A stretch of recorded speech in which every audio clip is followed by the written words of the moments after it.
গ্রামে, এই শিয়ারা গ্রামে যে 7 বছর আগে যে ধর্ষণ কাণ্ড, সেই অভিযুক্ত বেকসুর খালাস হয়ে গেল শুধুমাত্র তথ্য প্রমাণের অভাবে। ধর্ষকদের প্রোটেক্টর হচ্ছে রাজ্যের পুলিশ মন্ত্রী মমতা ব্যানার্জি।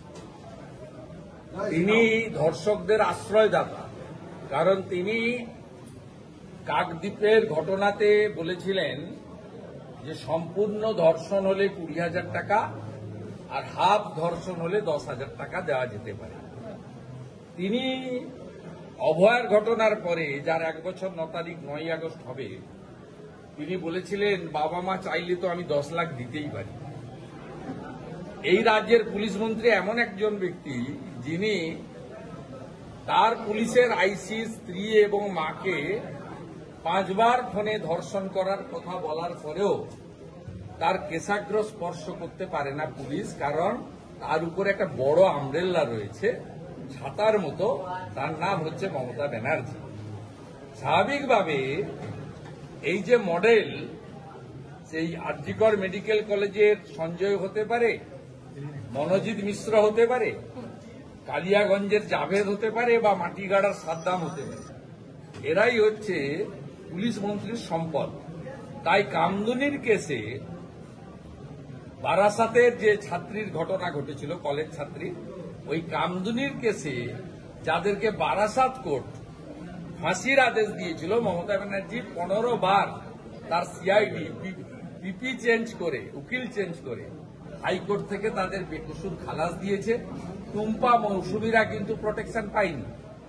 এখনো যদি যান বারাসাতের পুলিশ, ওই শাসনে কামদুনির যারা রেপিস্ট তাদের বাড়িতে হাউস গার্ড হিসেবে আছে।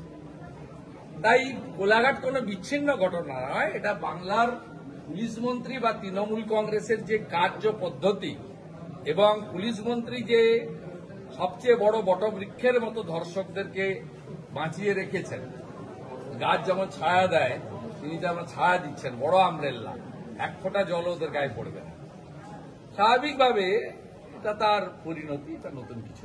এই প্রসঙ্গে আরেকটা প্রশ্ন, এই যে অপরাজিতা বিল, তথ্য প্রমাণ লোপাটকারীদের সম্পর্কে তাদের বিরুদ্ধে কোনো ব্যবস্থা নেওয়ার কথা আমি লাইভ হয়েছিল বিধানসভায়, আমি বলেছিলাম আমরা সম্পূর্ণ সমর্থন করছি, কিন্তু আপনি তাড়াহুড়া করে বিলটা এনেছেন। টেকনিক্যালি এই বিলটাতে আপনার লিগ্যাল ডিপার্টমেন্ট বা আপনারা ভুল করছেন, কারণ লিগ্যাল ডিপার্টমেন্ট মলয় ঘটকরা হচ্ছে সরীসৃপ জাতীয় প্রাণী, তাদের মেরুদণ্ড নেই, ল্যাম্পপোস্ট একটা, বাকি সব মানে একটাই পোস্ট, বাকি সব ল্যাম্পপোস্ট। স্বাভাবিকভাবে ভুল রাখা বিল উনি অনুমোদন করিয়েছেন বিধানসভা থেকে, আর আমরা, উনি অত্যন্ত প্রোঅ্যাক্টিভ হয়ে করেছেন, আমরা সমর্থনও দিয়েছি। কিন্তু আমার বক্তব্য আপনি দেখবেন, ওই স্পিচটা লাইভ হয়েছিল অপোজিশন লিডার এবং মুখ্যমন্ত্রী। আমার বক্তব্য ছিল পাস করানোর দায়িত্ব আপনার, কারণ আপনি নোয়িং ফুললি ওয়েল টেকনিক্যালি ভুল বিল আপনি পাস করিয়েছেন, তা মালের দায়িত্ব তো আরোহীকে নিতে হবে।